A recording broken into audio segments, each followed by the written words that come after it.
Here's Straight Talk with Austin and Ellio on Bobo 103.1. And hello, K-Man, and happy Friday to you, and welcome to another episode of Straight Talk, brought to you by Bobo 103.1 FM. We're your hosts, Austin Harris. And I'm Ellio Solomon, and welcome to Straight Talk, this home for people who love to think. I see they've made all kind of moves inside of here, Austin Harris. How are you today? You see them, they're adjusting the screens, the distance.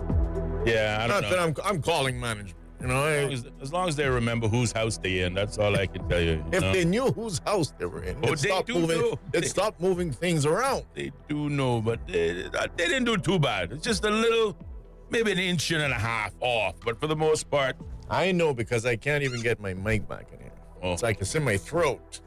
So right away I know it's a problem. Your mic shouldn't be in your throat. Wait, not. Should be at least somewhere where... Yeah, an inch or two in front of your mouth is fine, but yeah. So how are you today? Change up your argument. Yeah. What do you, hold on, what do you tell me? What are you trying to say? What do you tell me in times like this, you? Yeah, what would you normally say? I'm trying to help you is what he would say. See, this is I'm trying to be a friend, dude. This is a problem that I have because I can't be like other people, right? I keep forgetting, like, I should be saying, Austin, now, come on, Austin. Take your mind out of the gutter, Austin. Quite right. Something like that's what you would say, right? Indeed. Just to show up a nigga, right? No, say, Jesus. I wouldn't use that what word. What nigga man look bad now, you know? Oh, you see, this is just so you love to dish it out, but don't like a little, pick in your possible direction without it being personal. Come now. You should know better than that, Mr. Solomon. Oh, yeah.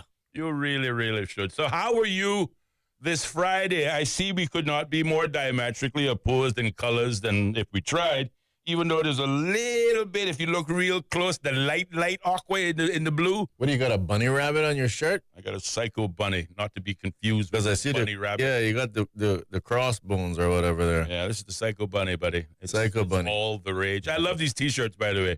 I think they're the well, we know what the bunny stands for. So if you got a psycho bunny, like you're like not quite all there. Bunny 5.0 or something. Well, then again, I think it matches me. I mean, think about it.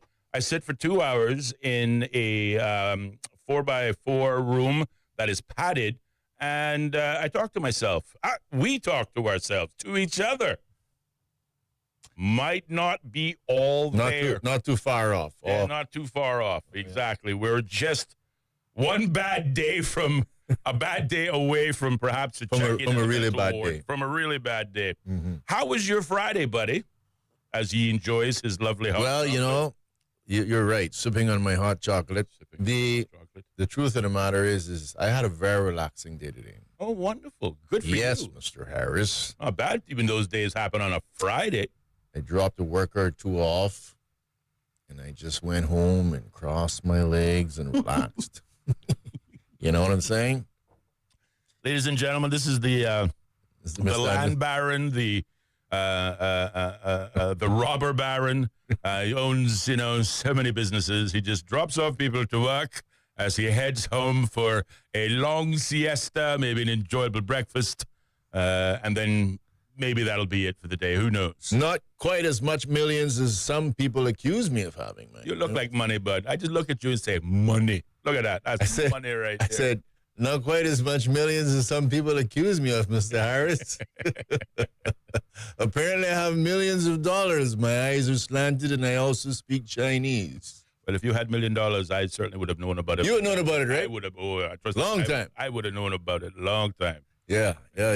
We would have had all the flashing lights in this studio, buddy. This would explain why I eat beans, and I know that they cost $142 at Foster's when I last checked. Though, if you think about it, though, those persons with millions, they're very frugal, right? They're very, very frugal. Could be. They're not flamboyant with it at all. You are That's correct. The reason why they keep it. Very valid point, Mr. Earning Harris. $1 million is one thing. Keeping $1 million So it seems I have been unsuccessful in managing to escape that one. Well, it's all these flashy, nice colored shirts you like, you see. Yeah. Designer glasses, a haircut every, week and a half. I mean, come on, they add up. Some ladies go get their nails done. Ellio's got his own regime. And don't forget, these are Boss shirts. Oh, don't These aren't forget. just regular run-of-the-mill Oh, shirts. These are stop. BOSS. Who's the That's boss? Who's the boss? Hugo Boss. Wow, there you go. I'm waiting for them to get more colors. Like, come on, guys, you're out of colors. I can't imagine why people think you had millions and millions of dollars. I really don't know why they would possibly even entertain that thought. I get these rumors going. These terrible, terrible rumors. These rumors. Rumors them spreading. Remember that song? Yes. Saying I'm man. I can't get past that one. Let's try it again. I don't know the rest. Rumors them spreading. One of them like, Saying see, I almost had it. I said, quiet. Sorry. Rumors them spreading. Saying I'm an addict and in the places. Up here, rumors are going. There you go. You found it. Hey, Mr. Officer, let go me. Hey, by the way, haven't the police got involved in this whole thing? They're probably downstairs waiting right now saying that they got to come down sometime. Yep. Rumors them spreading. Come on, Austin. Let's sing. It's Friday. You know everybody going to the water. You know everybody going to the watering hole on Friday. Oh, you know it. Well, they did went to the watering hole on Friday, but I'm still confident there's one or two folks out there listening. Mm-hmm, of course. Otherwise, we really are two folks sitting in a padded room. We did sing Happy Birthday yesterday. We did, and I thought we did a good job. And by all indications, I haven't heard any negative criticisms from the mothers and family members saying, please don't do that again. You see, there's got two frogs croaking up inside him. Rabbit.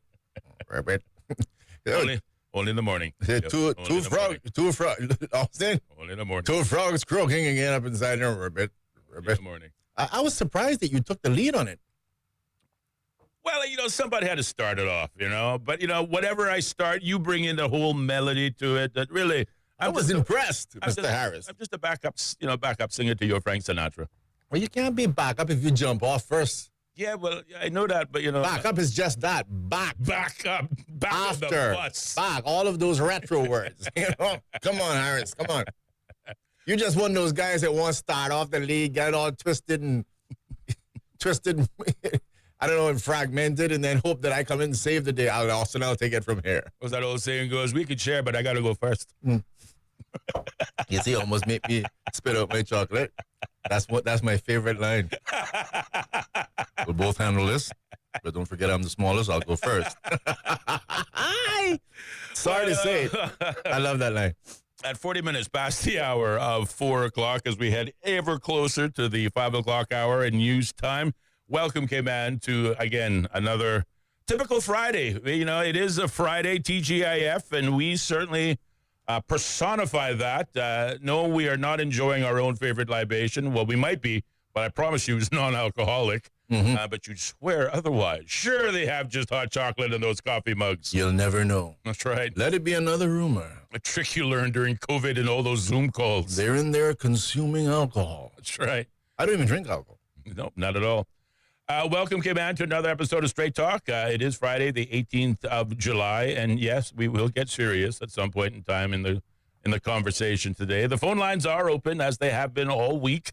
745-2626 is the number, or if talking isn't your thing, you can always reach out to us via our WhatsApp number, 928-2562, and from there, either sharing a WhatsApp audio note or a traditional WhatsApp text message. Again, it's Friday, and honestly, we got a lot of good things to talk about, but, we always start out on the weather, right? Mm-hmm. And you said it the other day that, Austin, you sound really professional, as if to suggest that I really do sell the weather. At least I try to. Okay. I really believe in it, right? Yeah, let me say it. So, first of all, let me do a correction. I do drink a little touch of wine, first of all, if somebody twists my arm at dinner. Oh, but on to you, Mr. Harris. Yeah, back to me, please. Back. You see, he just hates to see a guy get ahead. Talk about me, Ellio. Talk about me. Okay, I want to talk about you, Mr. Harris. Talk about something new and different. But serious, let's talk about how you feel about me. Serious. How I feel about you on this particular issue. Yeah, go ahead. But no, seriously. So first of all, on the reading thing, you see, this is very important. This is an educational thing for the listening public. Reading, you got people that can read, but you can tell that when they're reading, even though they're reading well, they're internalizing it. and you can tell they went somewhere else. It's like, hey, buddy, are you with me? Okay, you know. Am I losing you? It's kind of when you're doing one of these things, like the little dog went the other day to check, and you can tell. Yes. They're internalizing. They're going somewhere. And then you have some people that have the ability to just read in such a way that the average person can follow them. Mm.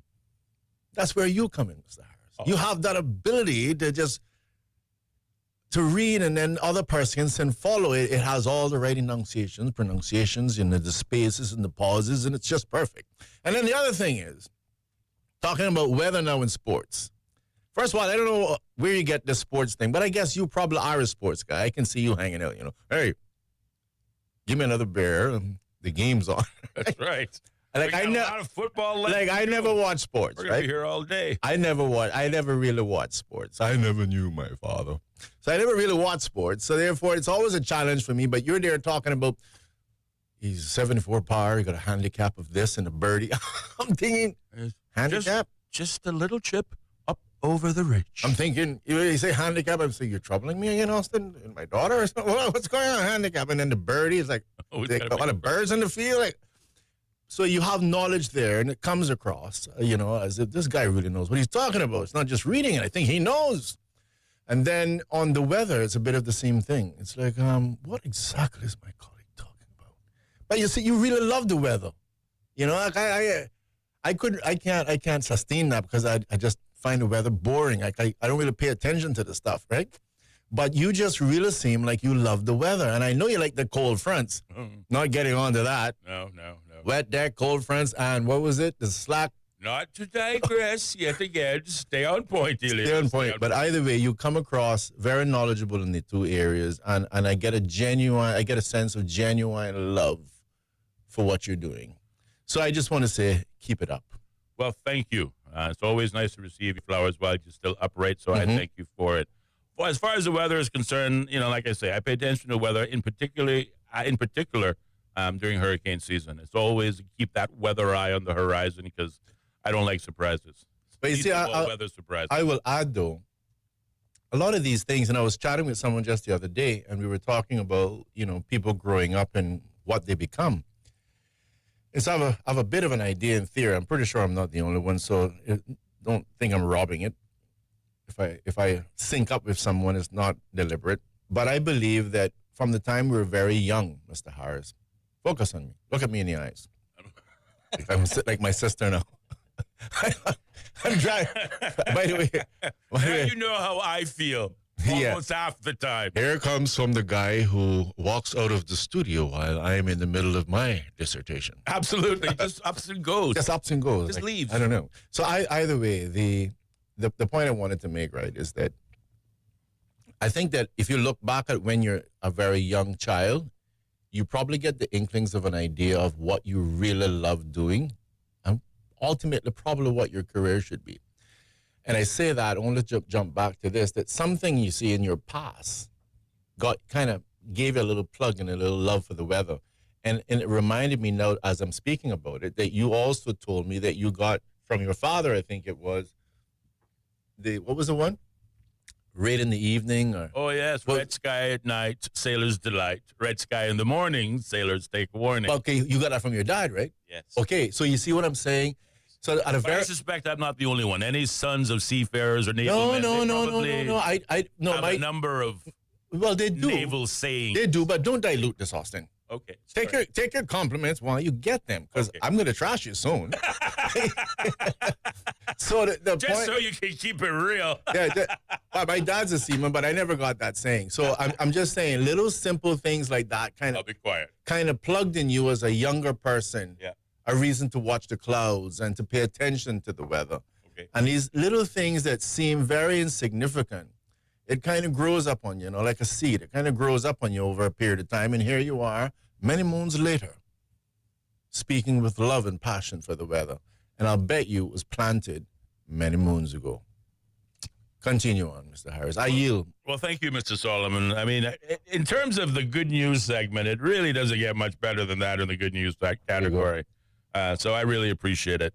Listen, I do love my job, and it's, whether it's weather or sports or what we talk about in terms of just, the headlines, politics, and other discussions. I do love my job, and I feel privileged and blessed to, be back in this role. There you go. Me too. Sometimes, and I discovered this saying recently within the last 3 or 4 years.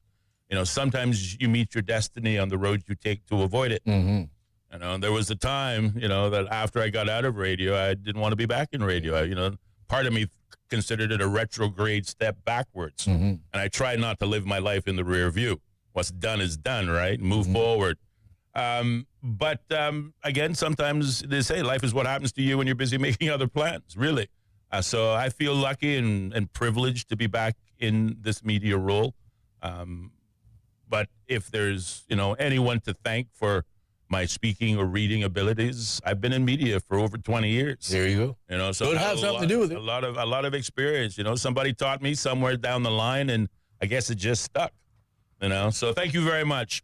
So you heard me talk about the weather, which again is hurricane season. I'm going to talk about the weather. And yesterday I talked about the enhancements that were made to the new weather service site as compared to the otherwise text-heavy, what I liked, detail-orientated. Just give me the information. You let me add the color, bub, type of thing, all right? So they've now moved and they've unveiled a redesigned visual forecast system for residents to help them better understand weather risks and alerts. It includes a new logo, an updated forecast graphics designed to replace the previous text message. And they've even thrown in other visual elements and colors just to be flashy. So they have enhanced the digital presentation of the weather, removing, of course, again, if you ever, log on to get a hurricane forecast from the National Hurricane website, it's all written words, as if it's written for weather people to read on weather shows and whatnot, but it's very basic. But I say just the facts, let me add the color. But despite, this is the point I was going to make. As he points it. Despite my fervor and my enthusiasm for reading the weather and adding that color, making it believable, making it interesting, because to your point, the weather sometimes, I don't know, is like golf. It can be pretty boring to just watch unless you know what's going on. Right. I feel the same way about cricket. Unless you know what's going on, it can be a boring game. So I try to add some color and make it believable, and I'm, never shy about, giving the proper props in terms of this weather brought to you by the Cayman Islands National Weather Service. I want to big them up, so to speak. But despite all of these enhancements, the accuracy of forecasting still leaves a lot to be desired in the Cayman Islands, and I'm just going to say it. Yesterday, for example, and this is what really got me thinking about it. Yesterday, you might remember me stating that the forecast called for specifically thunder showers. Not the usual 30% chance of showers, which is always a safe bet, because that's broad. Right. It might rain, it might not rain. If it does rain, it may not rain on your head, but it may rain on your head. But it keeps it very broad so that at the end of the day, you can't say, boy, you got that completely wrong. But last night, they got the weather completely wrong. So we're expecting thunder showers, and so I like the rain. And it wasn't happening at my bedtime, so I stepped outside. And I saw what I saw, and I said, no, it's going to change. So let me stay up a little bit later. Let me give them the benefit of the doubt. Stayed up way past my bedtime, stepped outside, and not only were there no clouds, but it was a brilliantly beautiful, starlit night. Wind is still, not a cloud in the sky whatsoever. And then I thought, okay, I got to go to bed, but maybe there will be late night showers or early morning showers, as sometimes happens, because theoretically the forecast is for the next 24 hours. So 24 hours is a long time. Right. So then I thought, okay, I'll give you one more benefit of the doubt, maybe early morning showers. Right. And as you know, I'm a member of the 3 a.m. club. Whether I want to or not, boom, I'm awake at dark 3 30. o'clock. It's dark 30, exactly. So I got up at dark 30, as I usually do, and still, brilliant sky, no rain whatsoever. And I'm just saying, despite the visual enhancements, despite the technological enhancements, now we have a radar system that is a Doppler radar that, is supposed to assist in weather forecasting. But how is it that we so regularly get the weather wrong in this country? And this didn't start yesterday. There was a time persons would say, if the weatherman promises rain, well, today is a good day to work on the foundation if you're building a house. And then and the same in reverse. If he promises sunshine, guaranteed a torrential downpour. You just sort of lived your life at that pace. But you'd think that over the years we'd get better. And again, access to technology, access to digital, enhancements, visual enhancements and whatnot. The weather forecasting is just such that it makes me want to think, you know what, the only time I'm going to talk about the weather is when there's a hurricane around, because then how hard is it to mess up? I mean, a hurricane is rather big and large, and therefore you can expect cloud, you can expect rain. It's kind of hard to get it wrong, right? It's kind of hard to get it wrong. We're going to get some rough weather around here. Especially when it's right on top of you type thing, you know what I mean? So, again, I just forgive the rant, but last night was one of those moments when, and of course it made me think of all the other times the weather was wrong. And then I asked myself, what's the point? I appreciate the rant. I'll tell you the two things that came to my mind while you were ranting. While you were ranting. So I thought the poor weather people are going to sit and say, guys, we're screwing this up. Austin's complaining about us again today. Austin's complaining about us for the first time in a long time today. And so I said, I can see that somebody might take the initiative that if they do promise rain, they might just come by your house with a hose, and just sprinkle and say, at least it gives somewhat the illusion that it was some rain. That was one thing. And the second thing is, I wonder what the world would be like when we finally get this quantum computing going on, that we can perhaps track some of the chaos of the clouds. Yeah. Will we be able to predict it a lot better? Can we see it in the next couple of years, let's say 10 years, that we'll be able to say it will be raining at exactly 10:42 this morning? I know weather is not an exact science. I know a lot of it is guesstimation more than estimation. I accept that. And I also accept in the tropics, it's really touch and go. But you cannot make a forecast that says in very strong language, thunder showers today, expected tonight as a result of a wave and whatnot, unless there is some indication, and you've been charting it, and you know the direction of the prevailing winds. I mean, I'm not a meteorologist, but I'm just saying that if I were, I'd take all of these factors into account, and I'll be making an intelligent assumption at the very least that's got a 50% chance of being accurate. And I'll even whittle it down to 30% because it's the weather in the tropics, and all is forgiven. But more often than not, the weather is literally, that's why people consider it boring. That's why people like you don't have the time for it, because it's never accurate. You've already said, you know what? I've got a certain amount of cash in my brain memory. I don't want to use it up on that. I don't want to use it up on this useless conversation, so I'm just going to ignore it like it doesn't happen. You are right. And fill it with something more useful. You are right. There you go. So you are right. 100%. Just, want to operate in a world where, again, technologies and expertise come together and marry, and you get at least a dependable resource. Otherwise, I think if you were a meteorologist, Austin, I think that you would end up being gun shy. Austin, is the weather ready? It's 5 o'clock. I don't want to say what it is, boss. I got it wrong for the last 7 days.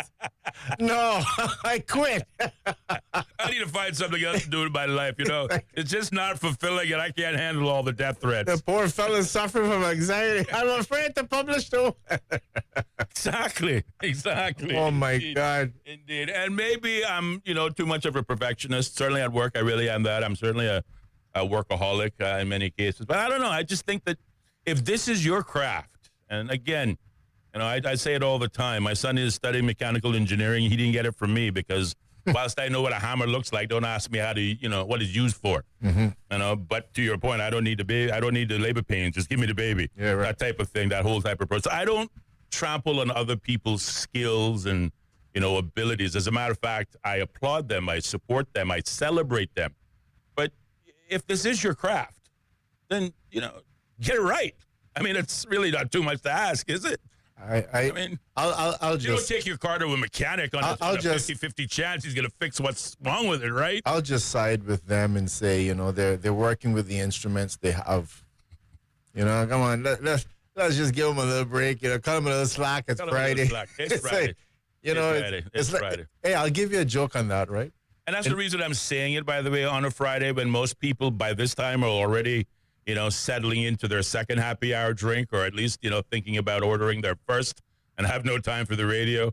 We could be going on in the background, but we might as well be saying blah, blah, blah, blah, blah, blah, blah, blah, blah, blah, because their mind is already somewhere else. So that's why I save it for a Friday. Yeah, Thinking maybe there's less years on. Yeah, So. well, we can sit and chit and chat about that. But Hopefully the weather forecasters are all in happy hour, not listening. you ever see this happen to someone? I hate somebody commit suicide. Here's something I've witnessed this 3 times now. You call someone, right?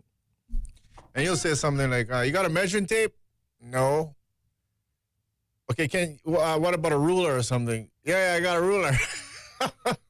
And then you say, can you measure the window or something for me? 30 seconds. And then they'll say, I can't measure the window. The ruler is too small. I'm like, oh, God, here we go. I'm just working with the tools you gave me, sir. And therein lies the parallel that my colleague said. Give them a break, Austin. They're just working with the tools God gave them. Maybe that's so. Anyway, at 59 minutes past the hour, 4 o'clock, we're going to pause, take a short commercial break, check in with some real news, and then there'll be more Straight Talk still to come. So keep it locked right here to Bobo 103.1. Bobo. How can we understand the world better? The BBC World Service is a window onto the wider world. The vantage point from which to survey a new horizon. News, reports, and analysis from around the world. Stories we think matter. Different people from different societies. We get to the heart of global issues. News, stories, and global perspectives from the BBC World Service. The home of the BBC World Service. This is Bobo FM. The BBC is the world's most trusted news source. And Bobo 103.1 is where you'll find the BBC World Service. BBC News, the world news from the BBC. And the home of Cayman's most listened to top shows. That's right, folks. Everyone is telling their mama about the cold hard truth. And welcome to Straight Talk. I'm your host, Austin Harris. And I'm Ellio Solomon. Across Cayman, on FM, online, and on your smart speaker. This is Bobo 103.1. Welcome to our newsroom here in central London. We place ourselves here at a little desk right in the thick of things. OS from the BBC. We can catch the very latest news from our colleagues, not just in this enormous room, but also from our colleagues around the world. I'm in the room where they're treating children. This is a combat zone. The situation after the typhoon is very complicated. It was a very tense situation. OS from the BBC. The home of the BBC World Service. This is Bobo FM. This is Bobo 103.1, powered by Health Services Authority. At Health Services Authority, they are committed to caring for you. They are Cayman's largest and longest-standing healthcare provider, offering the most comprehensive range of inpatient, outpatient, and public health services at 9 different locations across all 3 islands. Across Cayman on 103.1 FM, online, and on your smart speaker. The home of the BBC World Service. This is Bobo 103.1. BBC News with Sue Montgomery. A Brazilian judge has ordered the former president Jair Bolsonaro to wear a monitoring device and put him under curfew to stop him fleeing the country while on trial. He denounced the measures as unnecessary. I never thought about leaving Brazil. I never considered going to the embassy. But the precautionary measures they have imposed against me are precisely due to that eventuality. He's been charged with plotting a coup to prevent his successor from taking office. He denies any wrongdoing. Renewed clashes between Bedouin tribesmen and members of the minority Druze community have erupted in the southern Syrian province of Sueda. A war monitoring group reports fighting and the shelling of neighbourhoods in the mainly Druze city. John Donnison reports. Hundreds of people are reported to have been killed since Sunday in clashes between local Bedouin tribesmen and members of the minority Druze community. Local people around Sueda have described bodies being strewn in the streets as well as summary executions. The Syrian army's intervention earlier this week alongside the Bedouin saw the number of casualties rise. It also led Israel to intervene, striking Syrian government targets around Damascus. Israel has a large Druze population, including in the occupied Golan Heights, which borders Syria. President Trump has filed a lawsuit against 2 journalists from the Wall Street Journal, as well as the paper's owner, Rupert Murdoch. He accuses them of libel and slander for a report on an alleged vulgar birthday letter, one sent by Mr. Trump to his then friend, the late sex offender Jeffrey Epstein. The president denies writing the letter.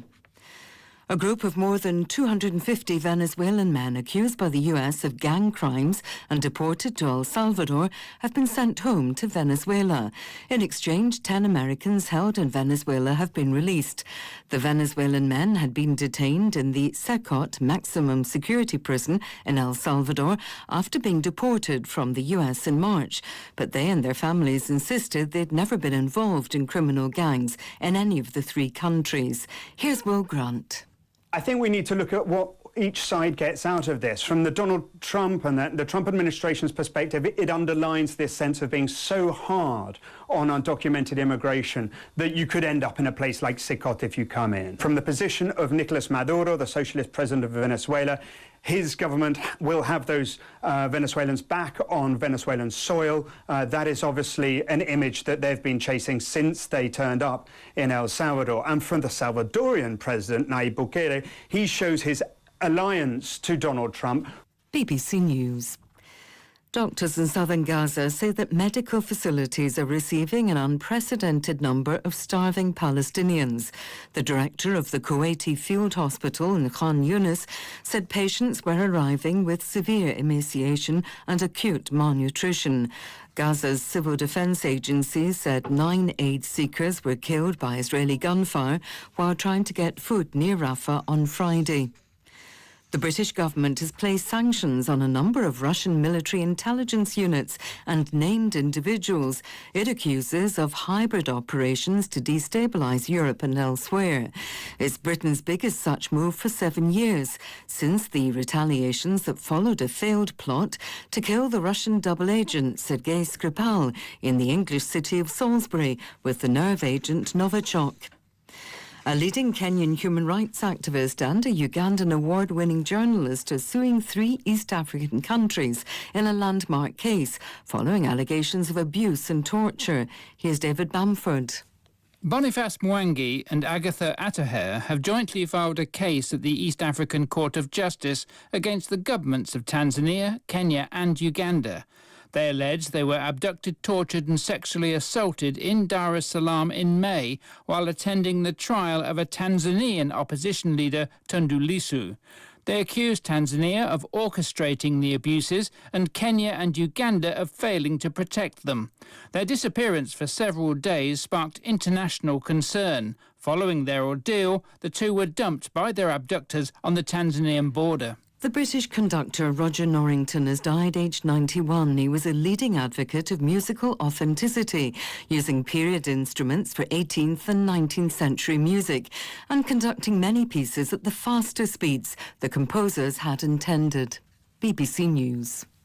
The views and opinions expressed on Straight Talk with Austin and Ellio do not necessarily reflect or represent the views of Stingray Media, its staff, or contributors. Callers to the program accept full responsibility for the views expressed. The show host and affiliates are not liable for any statements made or any harm claimed. All callers to the program indemnify Straight Talk from all claims. Offensive, defamatory, or unlawful content will not be tolerated. Be a part of the conversation by calling 745-2626.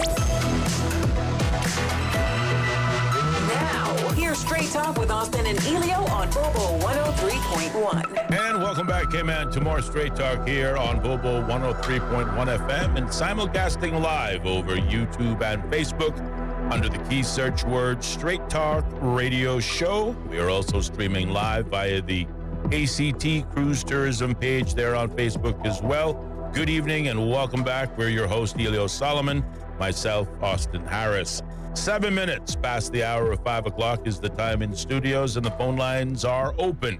745-2626 is the number to call if you want to join us on our casual TGIF Friday here on the program, where it's always just a little more mellow than it might be during the rest of the week, as we enjoy our own, although muted, version of Happy Hour.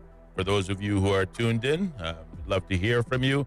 Even if it is just a text message to say, we hear you, you nutballs, talking about the weather. Who can take the weather and make it a half-hour conversation?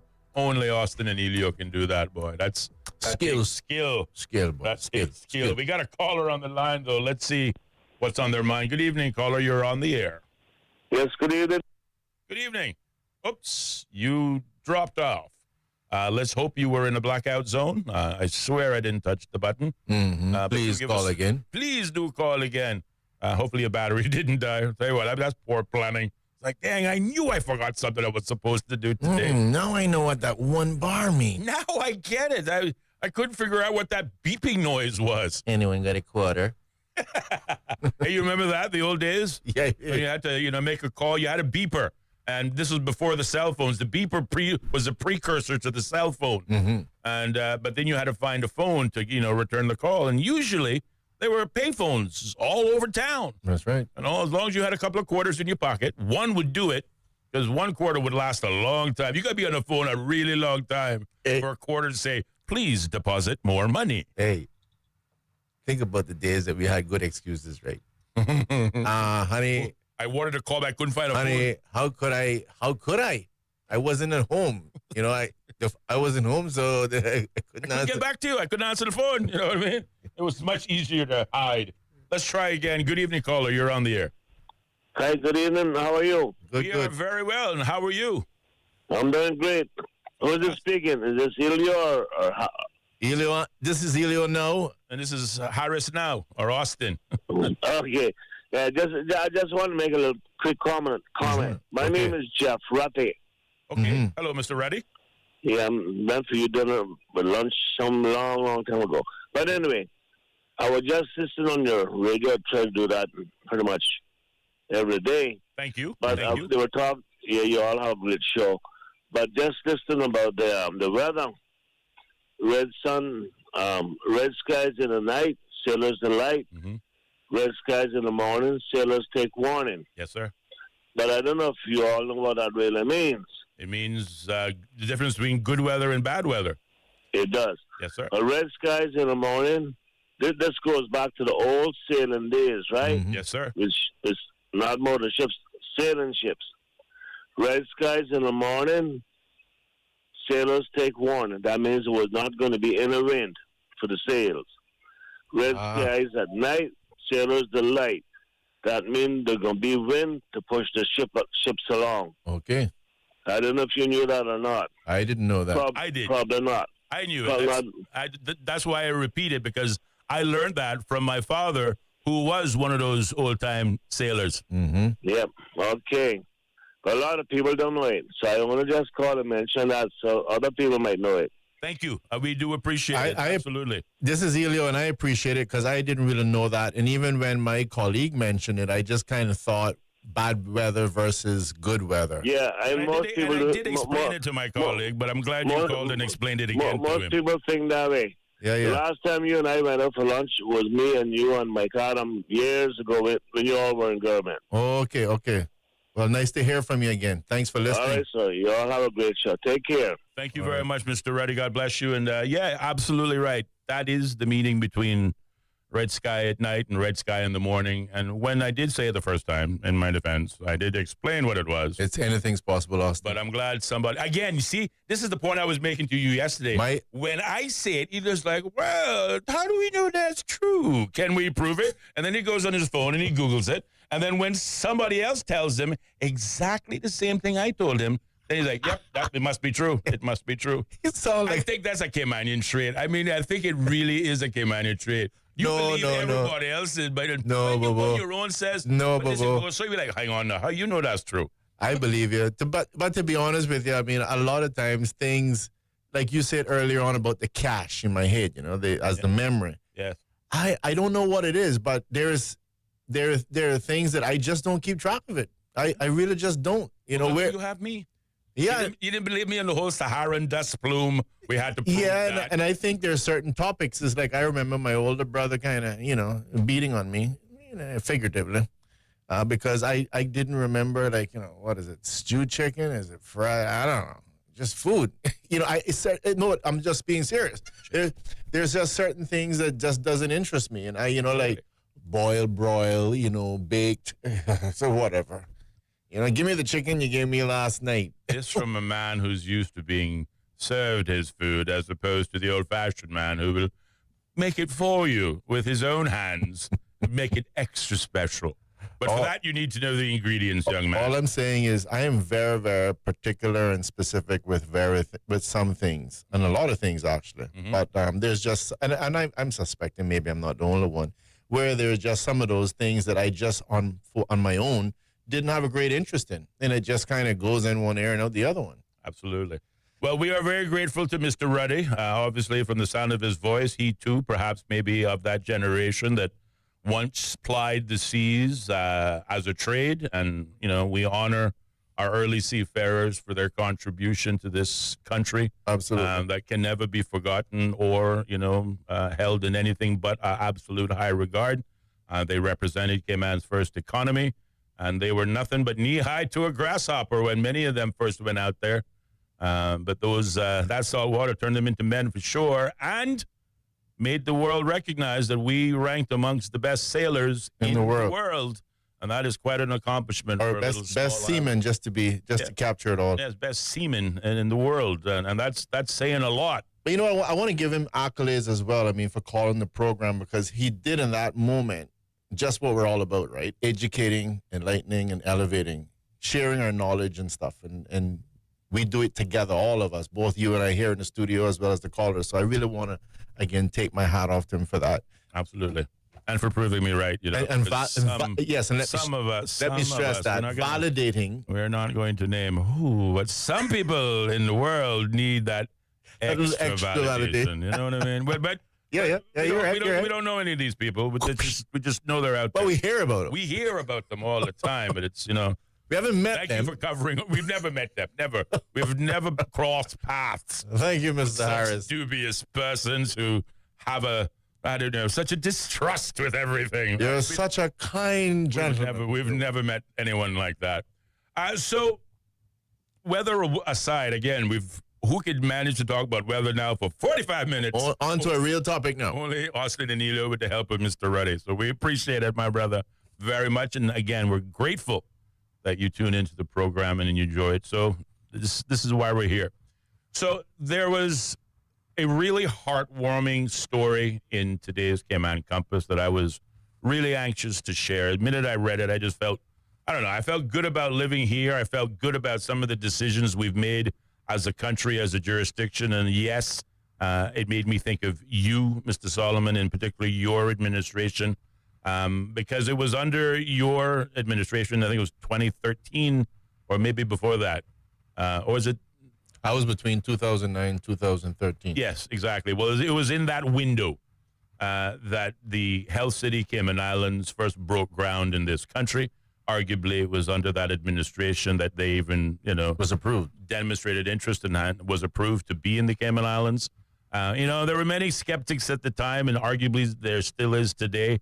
But all you got to do is check out the compass, or forget checking out the compass. Listen to me. Don't be like some people and need validation. Just trust me when I tell you what I'm telling you is the truth. There was an article that appeared in today's Compass that said, "Life of Georgetown mother of two saved by new Health City lung procedure." And again, let me just read a few bars. When mother of two, Mary Chris Caleb, we won't mention the middle name, Mary Chris Caleb developed a persistent cough. She went to the doctor and was given some cough medicine, antibiotics, and a nebulizer inhaler in case of an asthma attack. After weeks without any noticeable improvement, the cough suddenly became a lot more serious when, on the evening of 31st October last year, Caleb, age 39 at the time, started coughing up blood in her home in Georgetown. She immediately called 911. An ambulance took her and her husband, Alvin, to the hospital, while a neighbor looked after their two young children. With no pulmonologist available at the Georgetown Anthony S. Eden Hospital, she was taken by ambulance to Health City Cayman Islands in East End in the middle of the night. where a CT scan revealed a large mass in her lung, which was causing the bleeding. Upon arrival, her oxygen and blood pressure levels were still critically low. Her kidneys had begun to shut down, and she was cold to the touch. Needless to say, she was knocking on heaven's door at that precise moment. After a CT scan, a big mass in the lung was discovered, which was causing the bleeding. To control the bleeding urgently, Health City performed a bronchoscopic endoblocker placement. Say that 3 times fast. This is a balloon device that blocks the airway to stop the blood flow. Once the bleeding was under control, their cardiology team performed surgery to remove the affected part of the lung. This was the first time that this procedure has ever been carried out in the Cayman Islands, and thank God it was, because it very likely saved Caleb's life. The team also decided to initiate what is called a ECMO, and this is an extracorporeal membrane oxygenation. Again, corporal? Something. ECMO is where we're going to be satisfied with for that one. You have to Google that one, which is an advanced heart-lung system typically used in heart surgeries, which stabilized her oxygen and her blood pressure levels.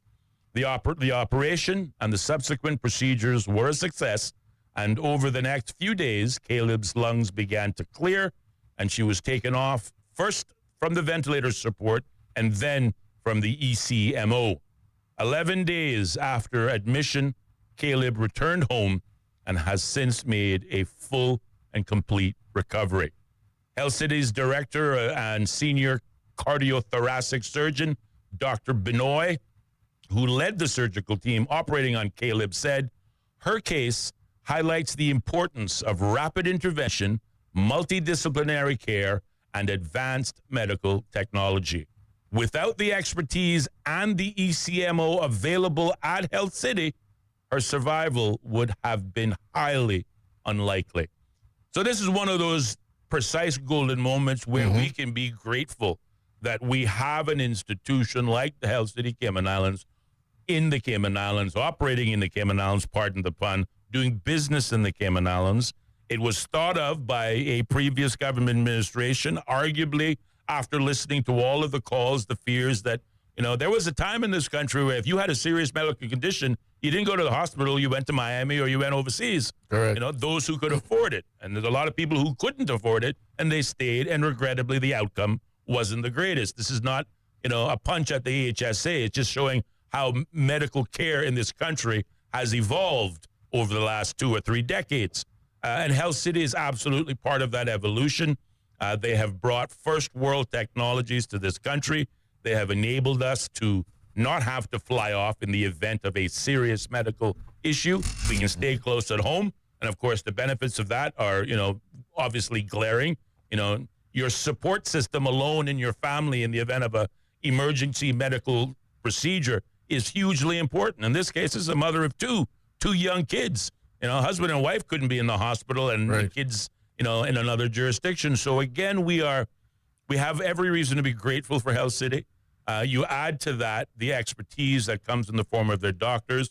You add to that the availability of CT scans, ECMOs that are, before they showed up on the landscape, they were unheard of in the Cayman Islands. And again, you had to fly overseas to get it. Right. But this is a fantastic feather in the cap moment for Health City.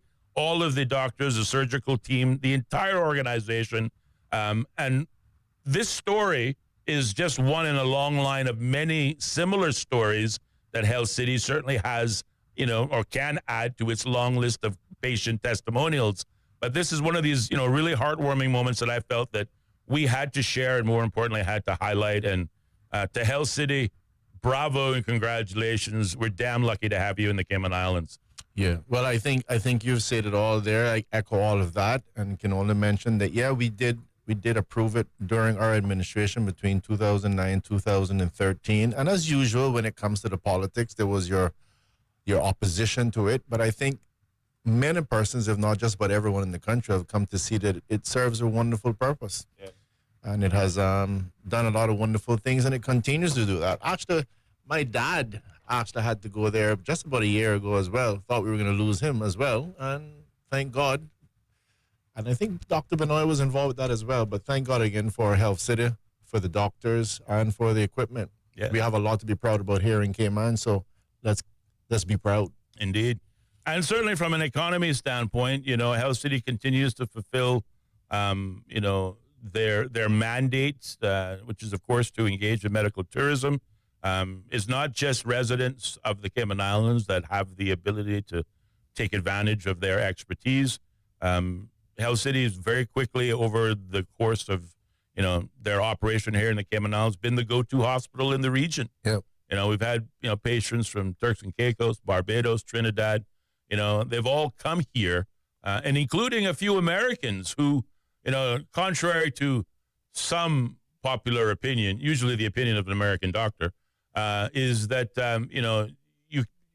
treatment is still more expensive at Health City than it is, on shore United States. Well, they have patients that would argue otherwise, and they've come here for it. Either way, I mean, if you just think about it, it makes dollars and cents, because at the end of the day, as you mentioned earlier, we would have had to been getting, flights and stuff ready. You'd be rushing people off. All of those things have changed. Think about how much money is actually spent in the economy now as opposed to going into someone else's economy, simply because we have a place like Health City.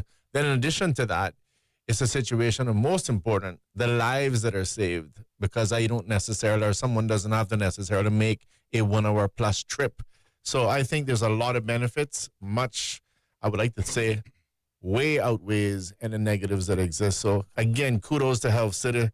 Keep up the great work. And I think we have a lot to be proud about here in the Cayman Islands, specifically when we're talking about Health City and having them here.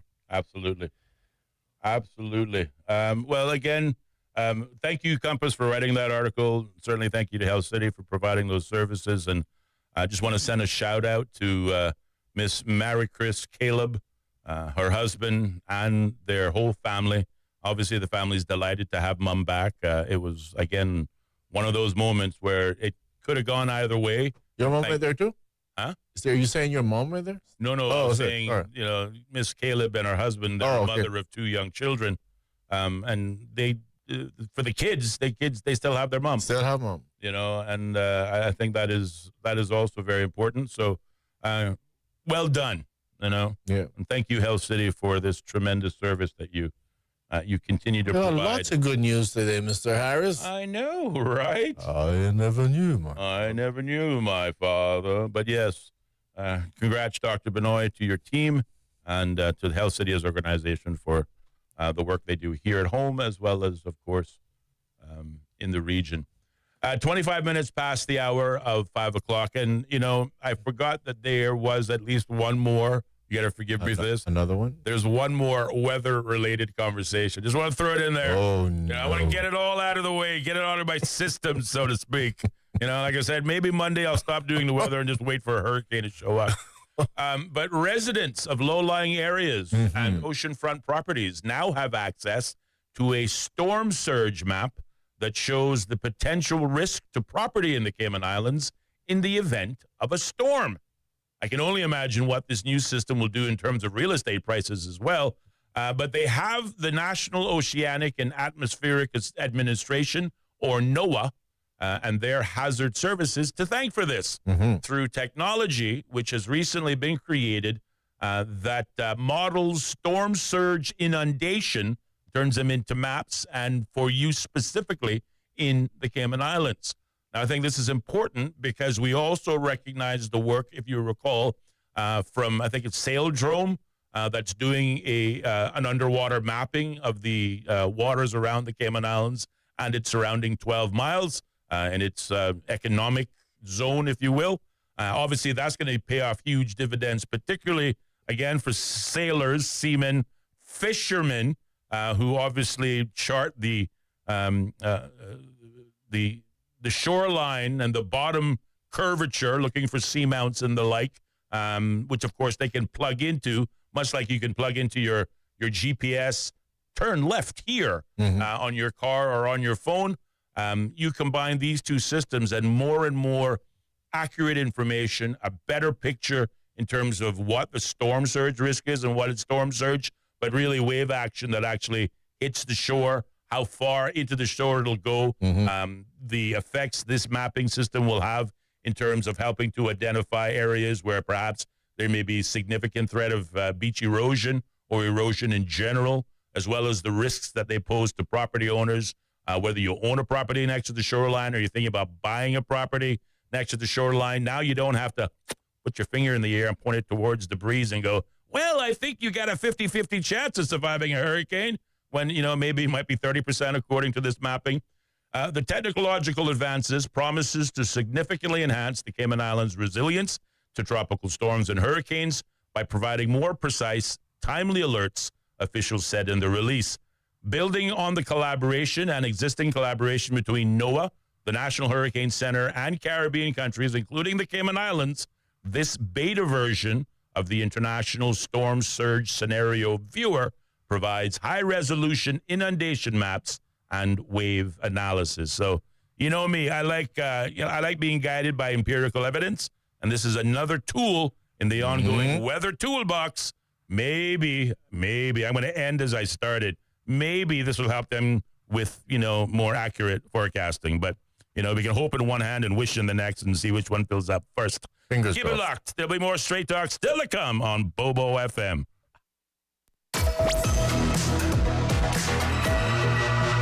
More Straight Talk with Austin and Ellio coming up. Be a part of the conversation by calling 745-2626. Bobo 103.1. Drinking water is vital to our health. At Cayman Water, we use reverse osmosis desalination to ensure safe drinking water. A semi-permeable membrane allows fresh water to pass through, blocking out contaminants. Then, we finish with a post-treatment process and conduct frequent extensive testing to ensure that you get healthy drinking water with an average pH of 7. Not only is water out of your tap safe to drink, it's approximately 400 times less expensive than bottled water. Help to reduce plastics and save our planet. Cayman Water cares. Learn more at CaymanWater.com. Cayman, Units is here, the island's newest move-in and storage solution. Our robot delivery system allows you to put your unit almost anywhere while providing level loading, uploading, and minimizing shifting.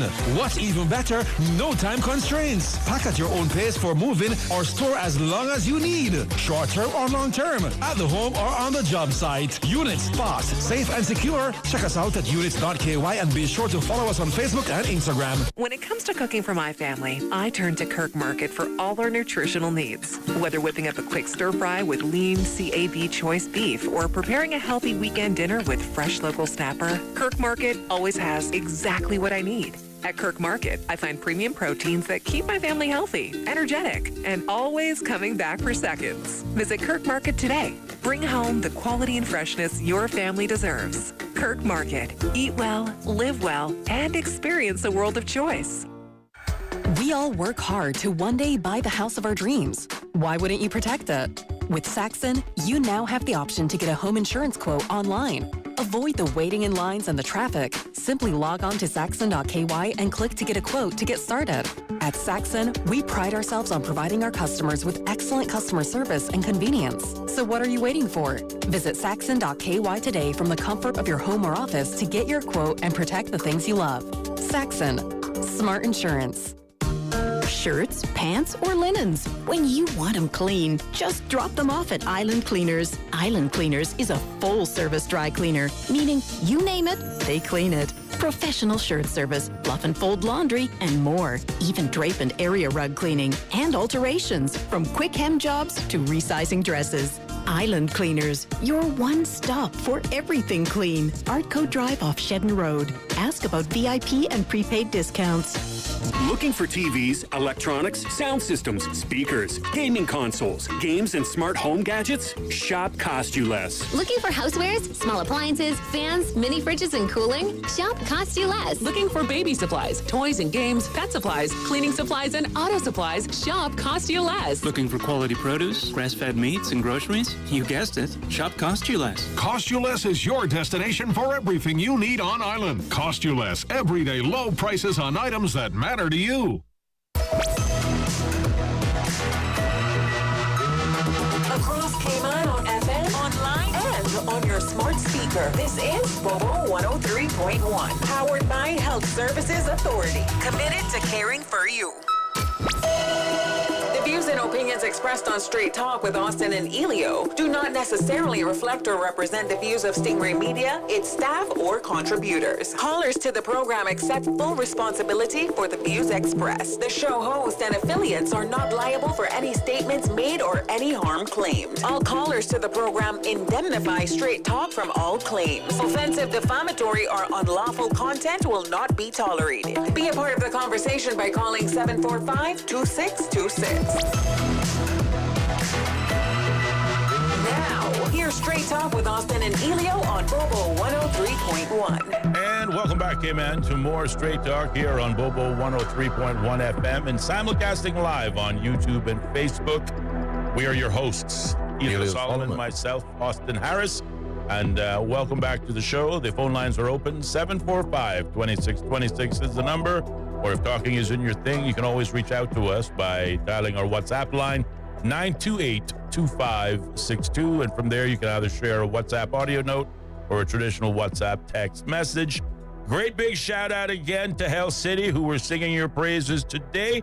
Also a big shout out to Mr. Ruddy, who called up and lent his voice to the conversation, but also identifying himself as a regular listener to our program. It's nice to know you're out there, and well, you're the reason we get up in the evening, middle of the afternoon. I'm smiling now. Slumber. I'm smiling now because we'll be having another rumor out tomorrow. Yes, Mr. Gary Ruddy called the program this afternoon.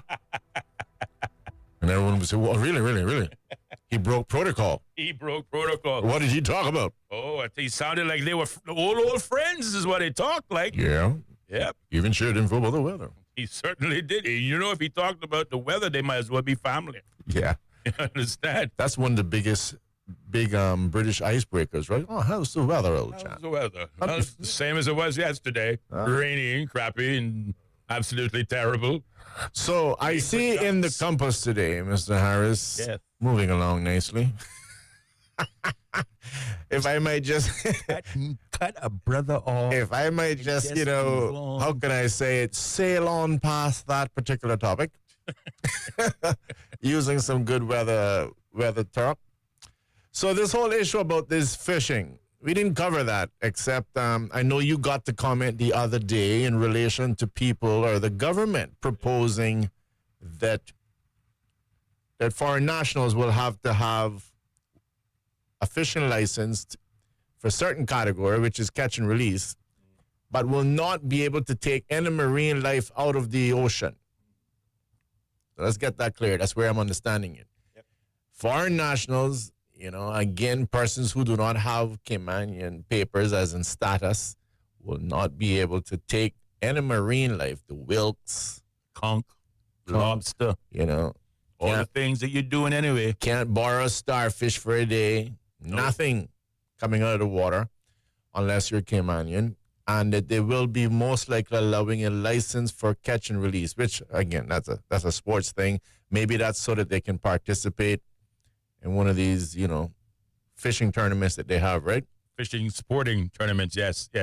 You're just dying to stick that word sport in there. Say it. Yeah, my colleague believes that fishing is a sport. Okay, I'm just going to let him slide on that. Unless you have fought a 300-pound tuna on a 25-pound test line. And I know you're not doing that on the shore, Mr. Harris. And you better believe I'm not doing that on the shore. Absolutely not. Did you go on the boat doing that? You get pulled in if you try that from the shore. I was going to say. You understand? But you engage in that fight for 6 hours and land that bad boy, and then you tell me, was that just recreational fun, or was that a sport? I said this I need to go back to the gym. I said this on the radio many years ago when you and I were on there. I'll never forget my uncle taking me out fishing. Way out, we're going on the little aluminum boat. That's right. Hitting out. And gave you the real treatment. I'm assuming we got somewhere about 12 mile behind because it took long enough. And then I threw my line over, and then I'm fishing. And I feel something tugging, and I pulled it quick. Mm-hmm. That was what you're supposed to do, right, Harris? You set that hook in the jawbone. Then all of a sudden, it stuck. And I'm pulling as hard as I can. And I used to do construction from the time I was a kid, so I was pretty strong. I'm pulling, and I'm like, the line's not moving. Mm-hmm. So I was convinced in my mind, and I turned to him and I said, Uncle Carlos, I think my line is stuck in a rock. But I can promise you, if it was a rock, you weren't at 12 Mile Bank. Yeah, he said to be Ellio. No. No. And then a rock out here, son. No rock out here whatsoever. He said, the line not that long. He said, that's probably some kind of stingray you got on. Just cut that. Stingray. So anyway. It's a serious fish. We digress, Austin. You see, you dragged me on to that. Serious fish. It's all your fault. A 70-pound wahoo would feel the same way. You think 70 pounds doesn't seem like a lot until it's in the form of a fish. Wow. And it'll feel literally like a steel ball. All I'm going to say is it didn't move, and that's what he said. Yeah. Just cut that. Just cut that. I believe it. So bottom line of it is that foreign nationals, according to this new legislation that the government is moving forward with, and they are in the process of drafting it, is that foreign nationals will not be able to fish and take any, and again, we're not using the word fish, not being able to extract any marine life at all from the oceans. And Caymanians will be able to do so on the same basis. And I guess it's something really for us to discuss, and I see here in the Compass, I'm going to read that article in a minute, but it kind of reminds me, Mr. Harris, and I think that I can definitely understand the concern of anyone saying that, a foreign national shouldn't necessarily be allowed to fish for commercial purposes. I can understand that. And I have known some persons that are taking significant amount of fish out of the water and selling them. For commercial purposes, I can definitely see, but I think it becomes challenging to say that, I don't know, is there a shortage of fish that somebody can't pull 2 fish out so they can go and cook it? And I just find it, again, weird as we balance it, because I heard all these religious arguments and all these heart-stroking arguments as to why we need to increase minimum wage, irrespective of what the economy is going to do. And it just seems counter that we have such a broken heart, an open, bleeding heart when it comes to the minimum wage, but now we don't have a bleeding heart when it comes to some guy just taking 2 fish out trying to feed his family. Just trying to feed himself. Yeah. I don't know. Just messed up. The how can I put it? The balance, the consistency of the emotionalism and the politics of emotions is just overwhelming. It befuddles me. So bottom line is, I can definitely see if the government wants to say you cannot go and fish commercially, but if you need to grab 2 small ones, and there needs to be a certain size, and we will not get on the topic about size, Austin. So either way, it has to be a certain size, and yeah, you can take, if I look in your bucket and you've got 2 or 3, then that's fine. Everybody's got to eat. And I understand that, but I'm not really understanding why you're just going to say a blanket. And that's just my view. Happy to hear your view. But it does remind me of when we went ahead. You'll recall one particular administration. I'm not calling it because I'm not really. The object is not who did it. Mm-hmm. The fact is what happened. Right. And so there was a particular administration that went ahead and put visa restrictions, for example, on Jamaica and several other countries, which quite frankly, I think the other countries were added just so that Jamaica was in isolation. But either way, by doing that, you see there was a reciprocity, because now immediately, Caymanians weren't flying to Jamaica anymore without a visa either. Yep. And these are the sort of things that happen. So it's something else, again, for the government to be cautious about. For every action, there's an equal and opposite reaction. That is the scientific argument, and it might not even be equal, because that's how social life goes. It might be, well, you don't want us to fish, okay? It might be a little bit more than that in terms of the reciprocity, to say the least. Yeah. So I think all those things are something to figure out, because, at the same time, we want to be able to live good with other people, live good with our neighbors. And I haven't had the DOE or anybody come in and talking about the, giving some stats and the numbers.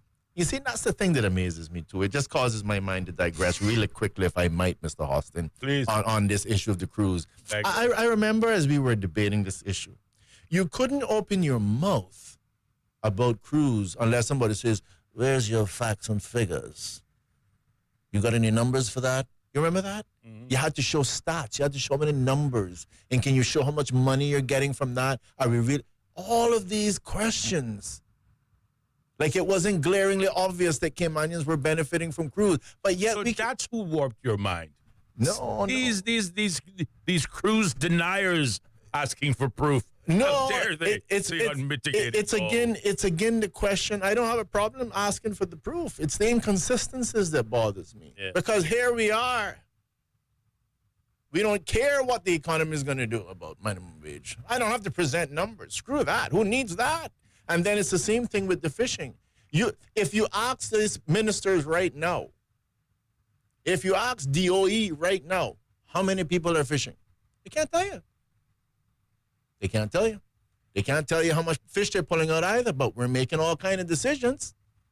And all I'm saying is, and by the way, I don't have a problem with people getting a license, especially if it's for free, Caymanians. But whoever's fishing, we need to run the country a little bit as if we're taxing. I'm not saying we're taxing, but I'm saying run it as if you are taxing. Right. Because you need to track a lot more data. We're not doing that. We don't have an idea what the average guy is pulling out of the water.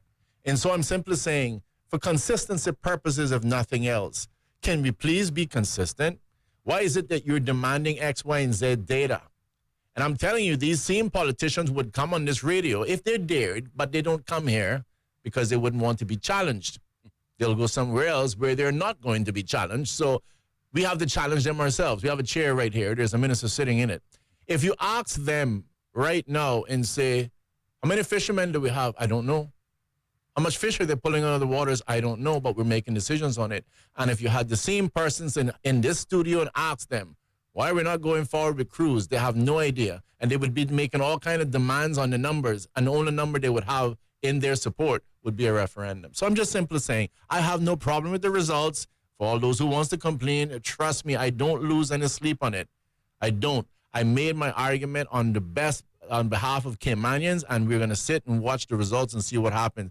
But some consistency would be nice.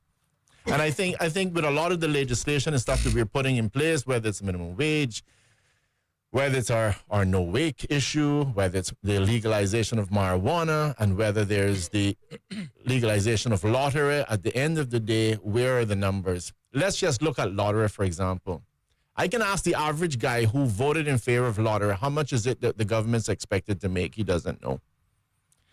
My good friend and my cousin, Mario, that came on the program, I think was reading one of the reports that we may have actually done when we were in office between 2009 and 2013. And to the best of my knowledge, my recollection serves me right, I'm pretty sure these are things I remember, Austin. I might not remember the weather and sports, but I will remember this. Was 12 million plus. And they said basically to really get anything more than that, you have to take it regional. So let's just be clear. You're not going to be getting a lot of money off a lottery. And by the time you finish dealing with all the other addictions coming from it, you're probably going to find that the balance sheet isn't quite balanced. So, not anything of good balance, put it that way. So there's a lot of things, ladies and gentlemen. I just want to leave it on this. I believe that we need to have a little bit more thinking going on as we talk about putting legislation in place. It shouldn't be, as my colleague says, finger in the mouth, hold it in the air. Let's see where the wind's blowing. No, you can't be a C fan on these issues. It needs to be that we have given this a lot of careful thought, and that when you come now to the public to present it, that you can present the numbers and you can clearly articulate why it is that you're trying to do this and what you hope to achieve, other than to simply be coming to the public with something that everyone's going to feel good when they feel that the other guy is being punished. Caymanians are now special. And with that, I yield the floor to you, Mr. Harris. Well, I thank you, Mr. Solomon, and I thank you for raising the issue, obviously, which started on the government's proposal to ban fishing for non-Caymanians. And, I think you said a mouthful, but arguably all on point. If we can I'm just going to focus on the fishing aspect with the time that we have remaining. From a legislative standpoint, and as two former MPs, I know I'm, preaching to the converted here, but you'd hit the nail on the head. The first priority in introducing legislation starts with considered thought, deep thought, not just at the ground level of how, this new legislation will impact the man on the street, but also at the 15,000-foot level, how it's going to impact the local economy, Then at the 20,000 feet, how is it going to impact the, employment situation? Is it good or bad? But really examining the issues. But it starts with one fundamental question. What is it that we are trying to fix? And with this ban on fishing for non-Caymanians, like most bits of legislation, we're not reinventing the wheel. This is not a new idea. It is not a new notion. It is like those ties fathers get for Christmas that, over the years get re-gifted. Politicians, when they have really nothing else to talk about, they're going to re-gift. They're going to take an old idea, pull it out of the box in the back, paint it a different color. Put some new wrapping on it, maybe change the bow, and present it as if it's a new, brilliant idea. And thank God you have me as your government here. I'm with the government. I'm here to help. Yesterday we talked about it from the fishing perspective, what the issues are that the government may be trying to fix. And this is the belief that they are overfishing at the shoreline, which, of course, we point out, you're not fishing for big fish, and those who are fishing are not doing so for commercial value. They're doing so to feed themselves and their family. So really, what are we trying to fix? The danger on the pelagic side, the offshore side, is that it impacts those Caymanians who fish for a living. This is all they do. They go out, they brave the high seas, whether you consider it a sport or recreation, up to you, but it's certainly considered hard work to those who do it, whether you're in a 16-foot boat or a 60-foot boat. But obviously, the peril, extends itself. The smaller the vessel, the deeper the water you go. But here are persons that do this for a living. This is how they keep their lights on, how they put food on the table. And then you have a group of expatriates who are otherwise doing the same thing, but then bringing in the same fish and selling it at a cheaper price, undercutting market value. And that, of course, depraves everybody. They say a high tide, floats all boats. In this instance, certainly if one person is drilling a hole in it, while we all may be rowing, we still got to sink together. And that's what's happening. Yeah. But you do not need new regulations to do this. If there are foreign nationals engaged in a side hustle of fishing, they're in breach of their immigration law. They're in breach of their work permit. Their permit, boom. The immigration law, the Labor Department, like Donald Trump's ICE, they can drop the hammer. And more to the point, you don't need to bring in Scotland Yard because the person's doing it. Right. And it's not a big mystery. See, that's the thing like lottery and gambling. We introduced lottery, but we also acknowledge that gambling is illegal in the country. But since time immemorial, anybody can buy a number on any street corner, and half a dozen phone calls and numbers you can reach out to. It's not a question about who's doing it. It's a question of who's enforcing the law. Same thing in this instance with this fishing issue, Caymanians and non-Caymanians. If you were serious about fixing the problem and you wanted to address the gaps that are hurting Caymanians, enforce the immigration law. No need for new regulation. But you also pointed to the article that was in today's Compass that obviously brought this discussion on. And again, we see why this is not the first time we're having this conversation. In 2003, many moons ago, this is what I'm telling you, this is re-gifting. In 2003, a revision was made to the marine conservation law and made it an offense for anyone on a work permit or who didn't possess Caymanian status to take fish without a monthly annual license by the Marine Conservation Board. A further 2007 revision to the same marine conservation law saw licensing requirements for non-Caymanians remain with a cost of $150 per month or $400 per year. So again, re-gifting. But then in 2010, a case in which 4 people were accused of fishing without a license, who stood before then Chief Magistrate Margaret Ramsey Hale, who, by the way, is today's new Chief Justice, expressed concern that, and again, it's a legitimate concern, any law applicable to only one section of the population and not the other is discriminatory. And it runs contrary, if not in breach of the Cayman Islands Constitution, which is the primary law of the land. And to your point, are we really saying to ourselves that we want to discriminate a certain sector of our community for persons who are in many cases just feeding themselves? But at the same token, you're making a lot of noise about how we can really help the underprivileged, the poor and downtrodden by increasing their minimum wage. You cannot say one thing and support one ideal and then seek to strike it down by the other hand. It's like talking out of both sides of your mouth. And this is what the government is doing here. But it is also the government hoping, if not praying and counting on, your ignorance to what has been tried in the past and failed. This is not new legislation. This is look busy legislation. This is feel good legislation. Feel good legislation. Let me play to the gallery. Because there are one or two dissenting voices who believe this is a beautiful idea. There are some who say, Bobo, I love where the government is going, but the problem is they're not going far enough. Stop them from fishing. Exactly. Stop them from fishing. If you find them out of here, kick them out of the island. That's what you talk about far enough. I heard one person say, yes, what should the annual license be?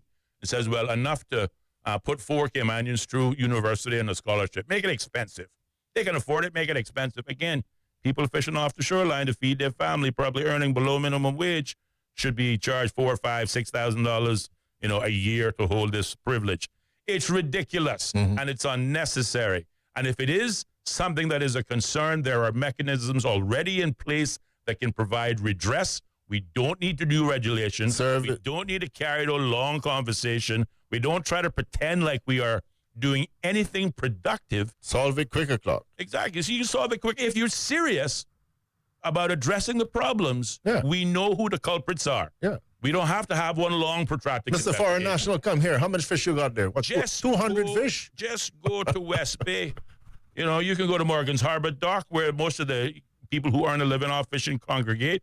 You can go to the Georgetown Yacht Club and find the same thing. Again, Caymanians not hard to find, and particularly Caymanians who fish for a living, they're not hard to find. Right. And in terms of, who's doing what to who and who's hurting who, they'll tell you names and addresses. But will you have... And you're addressing another key issue there, enforcement. And enforce the law that already exists. That is real politics. That is really making a difference, but that is also addressing the problems as they arise, as opposed to creating look-busy work that really, at the end of the day, adds more problems by adding more layers of bureaucracy than is really needed. And what are we talking about here? Fish? Come on. I'm just saying. I agree with you. The government really needs to, I guess, go back to the drawing board. But again, perhaps this is a clue. Maybe it's a distraction from the fact that we have a new government, a new government. We have a reshuffling of the deck chairs on the Titanic. Let's call it what it is. It's not a new government. We've had a reshuffling. And they still, despite most of them, having served 4 years in the last term, are now taking an extra 3 months, so 6 months, to develop what is a plan to go forward. And didn't we hear all this plan? Didn't they have all these answers during the campaign trail? So why is it so difficult? Well, I have to smile, Austin, because now that you said that, you raised a good term when you said the repackaging of it, right? Yep. In terms of the necktie for dad. Re-gifting. But if you think about it, that's what we have pretty much almost as an entire government is a bit of a repackaging. A lot of them were just in the government. Wrapping, you got a purple wrapping, we got a light blue wrapping, and I think they added a different color bow, to match the independent colors. That's it. So, I think in large part, it sounds like feel-good legislation. It is something that should be appealing to Caymanians in terms of a feeling. A feeling that you are special, you don't have a license, and the other guy has a license. Yeah. I hear the comments about the Constitution and discrimination. I don't necessarily run too much in that river. I think we discriminate every day, but and that's just part of life. I should have a Coke, should have a Pepsi, and it kind of goes on. I also remember that there was a big issue. I think it was in the UK when they were stopping the Spaniards or whatever from fishing in UK waters. Some argument like that. So. I think it really just comes down to the big part to me is the inconsistencies.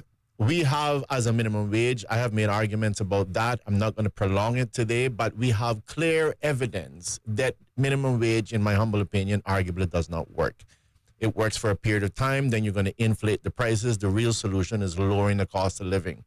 The minister would say in relation to the challenges that the economy is going to face, he doesn't say, hey, you're wrong. Inflation's not going to increase. He doesn't say that you're wrong. He just simply says, the economy will do what the economy will do. So you acknowledge that, but he says, and he also says, I acknowledge that the Caymanian family, the single moms are going to be hurting from this minimum wage. But he says, in good conscience, those 8,000 foreigners out of the 10,000 people that are going to benefit, those 8,000 plus foreigners, I can't, and I paraphrase, I can't sit here and bear to watch them come here and have to work for this sort of money. But at the same time, all of this care and stuff about the foreign nationals and the suffering they're going through, well, here's someone, I would simply say, well, I think I'd rather see that if somebody needed that extra supplement, go to the good God's ocean, because, I mean, I don't think I think fish are multiplying, and unless somebody's taking advantage of the situation, this is someone who is hungry. You know, let me just say something, Mr. Harris. If you went home tonight, let's carry it to an extreme. How much time I got? 5:58. 1 minute, 2 minutes? 1 minute. Okay. If you're going home tonight and find that somebody has broken into your house, and you look around and don't see anything missing, your jewelry's there, your wallet's there, but there's chicken missing out of your fridge, I will dare say that you won't be that angry, because you're going to say whoever broke in here was hungry. Mm-hmm. They clearly needed it more than me. They're hungry. That's totally different if they broke into your house, stole your camera, stole your jewelry, whatever. A hungry man. So, I mean, I really can't see that I don't have a problem with a guy. Okay, I should be allowed to fish. I'm Caymanian, right? Yeah, there should be no question. All I'm saying is give somebody my fish, okay? Yeah, exactly. If he's hungry, give him my fish. If you want to take fish out to go sell, well, that's a totally different argument. 59 minutes past the hour. Is 5 o'clock is the time in studios. We're going to pause, check in with the BBC News, but there'll be more Straight Talk coming up next on Bobo FM. Bobo. BBC News. BBC News. World news from the BBC. Violent clashes. Thick black smoke. A tremendous legal victory. Crucial elections. Destructive winds. A search and recovery operation. A race against time. An imminent threat. Flying a drone over a rival team's training session. Whatever is happening, wherever it's happening, catch up with the latest news bulletins from the BBC. The home of the BBC World Service. This is Bobo FM. The BBC's From Our Own Correspondent. In today's Russia, no one is allowed anywhere near the political stage if they pose a serious challenge to Vladimir Putin. Stories and reflections from our reporters around the world. There is a major sense of insecurity here. More people are coming in from Sudan every day. From Our Own Correspondent from the BBC. The home of the BBC World Service. This is Bobo FM.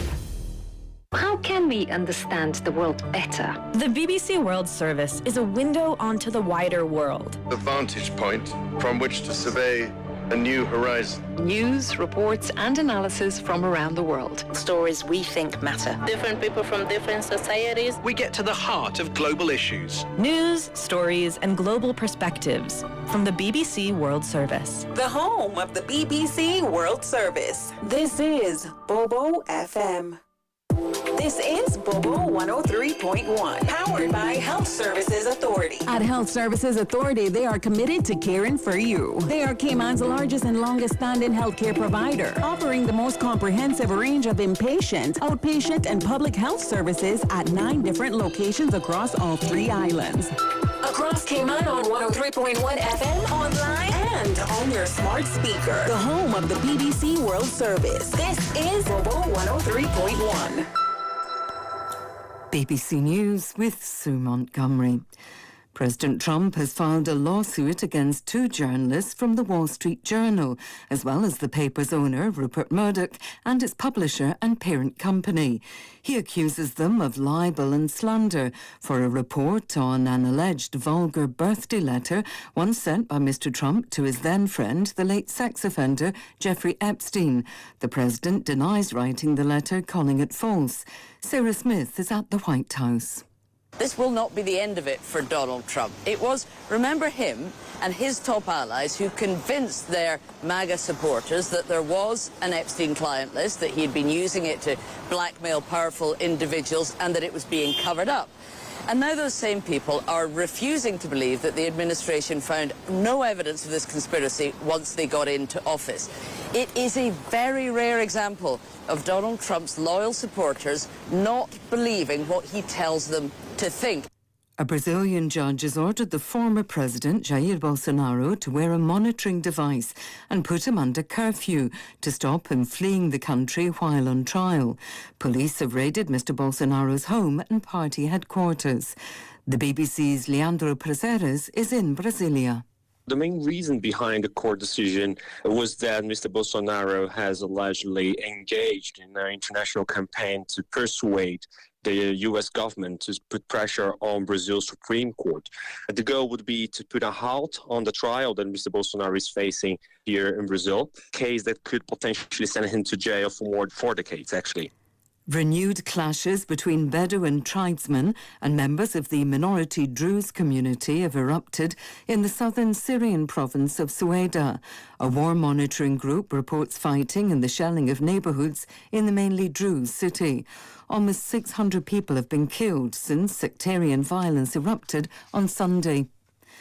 A group of more than 250 Venezuelan men accused by the United States of gang crimes and deported to El Salvador have been sent home to Venezuela. In exchange, 10 Americans held in Venezuela have been released. The Venezuelan men had been detained in a maximum security prison in El Salvador after being deported from the US in March. Here's Will Grant. It brings to an end an extremely controversial episode of the Trump administration's harsher immigration enforcement laws.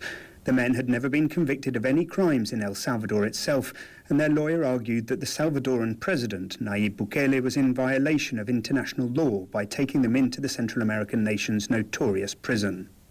In a separate incident, 7 Venezuelan children who had been separated from their parents in US custody have also been returned to Venezuela. World News from the BBC. The Kenyan human rights activist Boniface Mwangi and the Ugandan award-winning journalist Agatha Atuhaire have jointly filed a landmark case at the East African Court of Justice against Tanzania, Kenya and Uganda.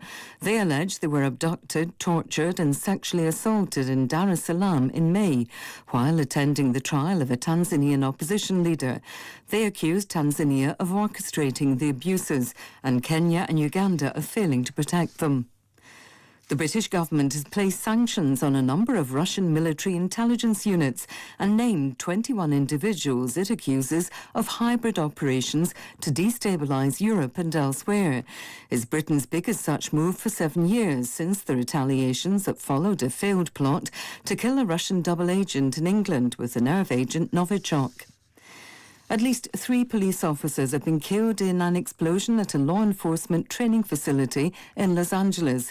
The exact cause of the explosion remains unclear. The British conductor Roger Norrington has died aged 91. He was a leading advocate of musical authenticity, using period instruments for 18th and 19th century classical music, and conducting many pieces at the faster speeds the composers had intended. That won him particular praise in works such as Beethoven's symphonies. He explained his approach in a BBC interview in 1999.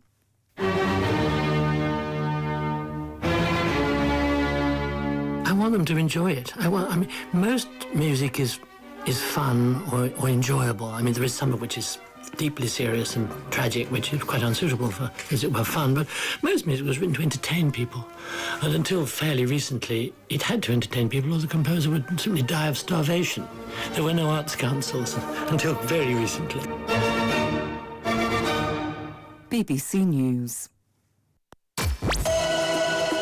Opinions expressed on Straight Talk with Austin and Ellio do not necessarily reflect or represent the views of Stingray Media, its staff, or contributors. Callers to the program accept full responsibility for the views expressed. The show host and affiliates are not liable for any statements made or any harm claimed. All callers to the program indemnify Straight Talk from all claims. Offensive, defamatory, or unlawful content will not be tolerated. Be a part of the conversation by calling 745-2626.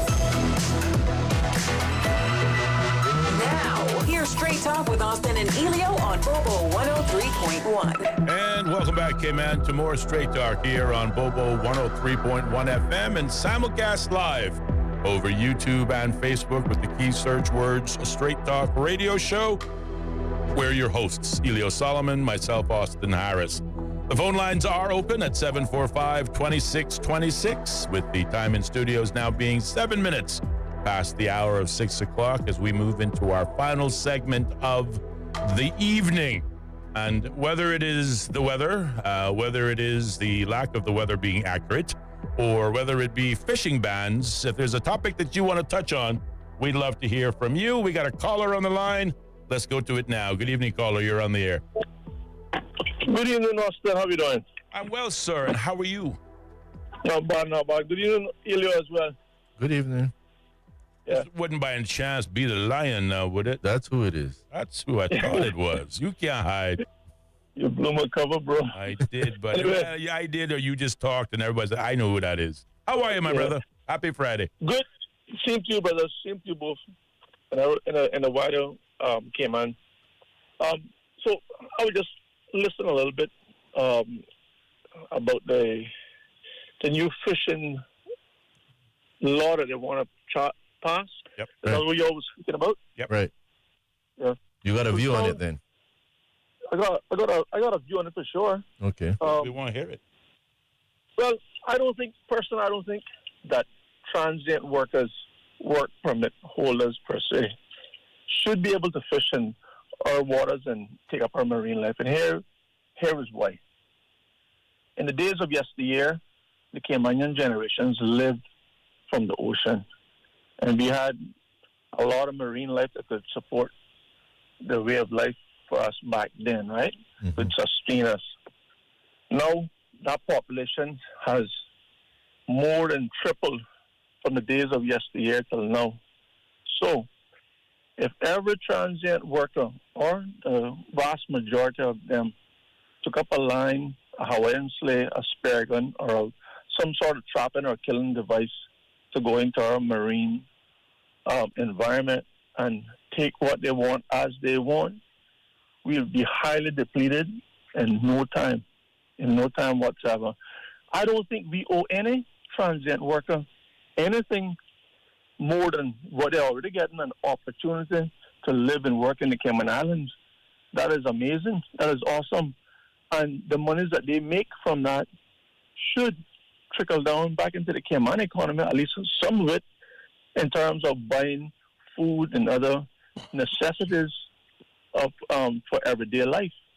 If we allow, and we be too lax, and allow every foreign national to come to our shores and do as they like, when they like, how they like, then in no time whatsoever, there'll be no more way of life, no more way of Cayman life that we once knew for us, or our future generations.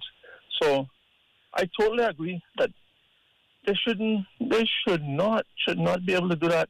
And this thing about a license, that makes no sense, because a license isn't restricting the amount to catch. So if they can afford a license, they can do as they want still. You know, fish is very expensive now, like $10 a pound. So no matter what they're paying for the license, they're going to recoup that then some by going out there and taking and doing how they feel that they should do for financial gain and otherwise. So I totally disagree with any of them having anything to do with our way of life in terms of the marine, taking of any marine life.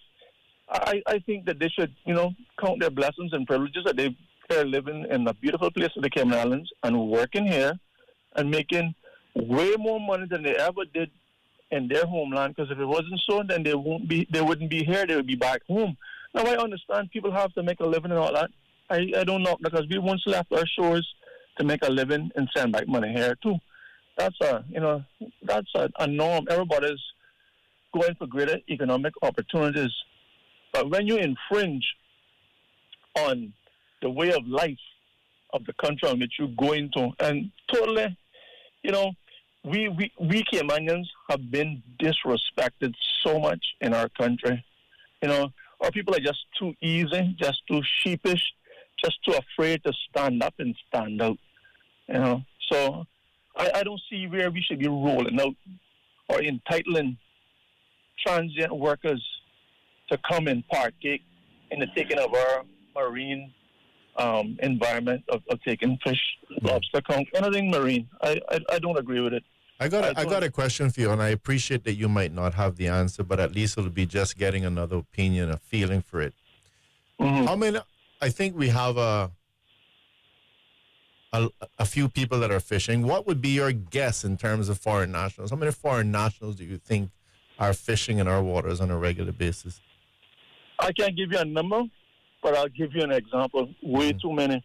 Because when you look on the Barkers Beach alone, in the evenings and the night, all you see is transient workers out there depleting our marine life. How many of them? How many would you say on average that you see out there?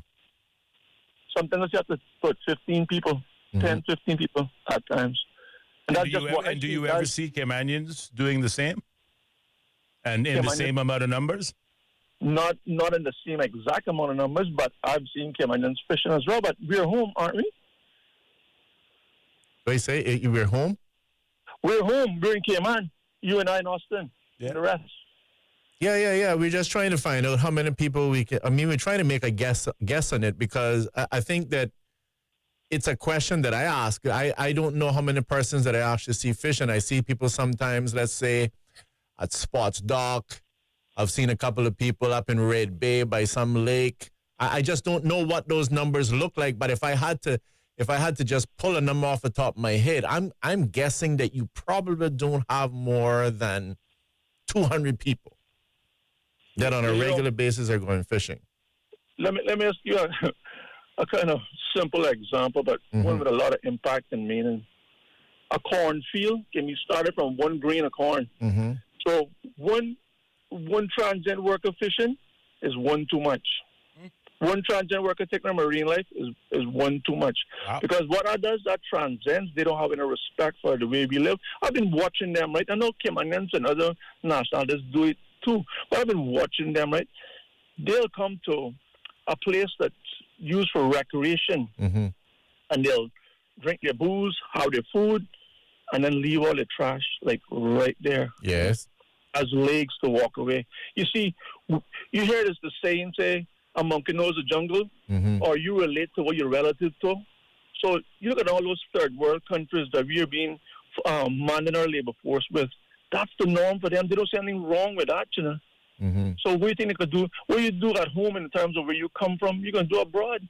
I agree with that, and you and I share the same concern. For example, let's look at the trash. I completely agree. I see a lot of people throwing trash, and I know in many instances that some foreign nationals, I'll never forget driving behind some foreign nationals, threw a plate of food out right by the office bar in the middle of town. I completely agree, and people should it should be a ticketable offense, and people should pay good money. I also remember calling the Royal Cayman Islands Police to come and look at an issue with somebody throwing something in my neighborhood. They came, they didn't take them, they didn't charge them $10, nothing.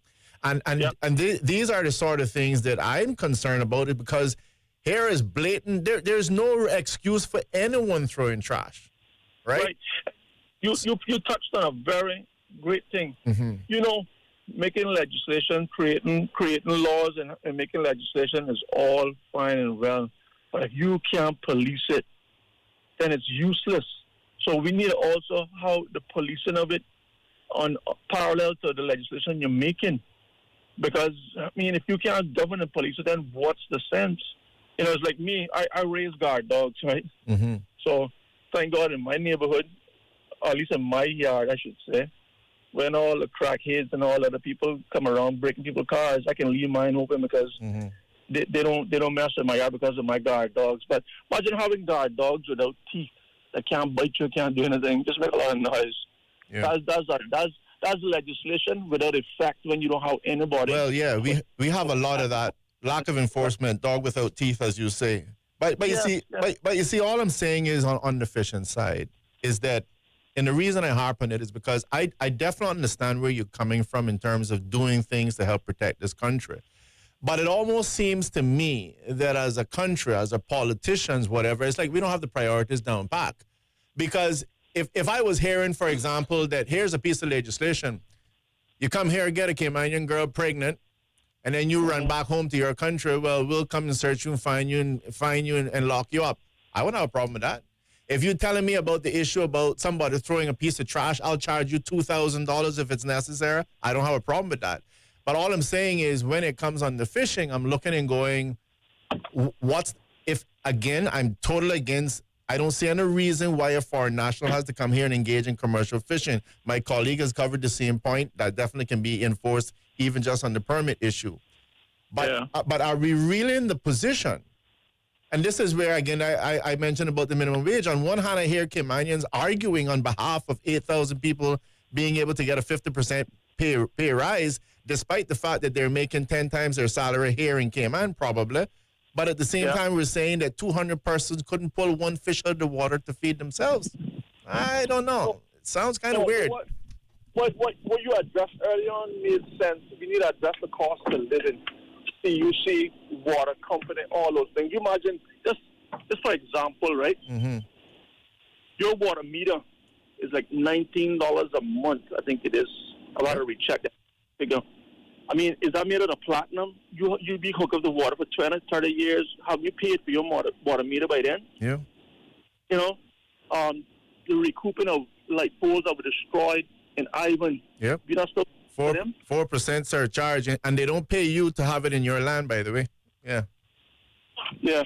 So, those are the things we really need to look at. Now, is this government perfect? By no means they're perfect, but the last one and the successive ones, they weren't nowhere near perfect either. Mm-hmm. So everybody's going to repackage something that they want to put in the way they want it presented and deliver it. That's just how I kind of see it. What I admire about what you and Austin are doing again, I think this is your third show, Rooster. Then you had another one some time ago. Now this one? My second one, yeah. Yeah, you're creating a lot of public awareness. You're focusing on a lot of good things.